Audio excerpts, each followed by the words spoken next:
I'm back. Hey, it's me, the girl who told you all about the Sproos shower head, and I'm back. I have an update for you, or should I say, an upgrade for you. See, many of you noticed in my original shower video, while the shower head is iconic, the rest of the storage situation could be better. Perfect timing, because I just found this. So, let's get to work.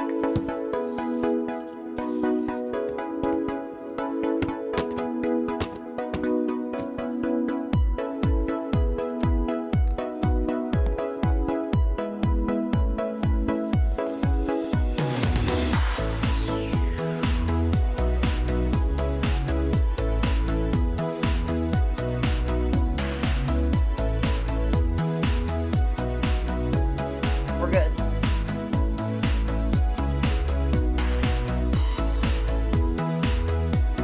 Hope this is good.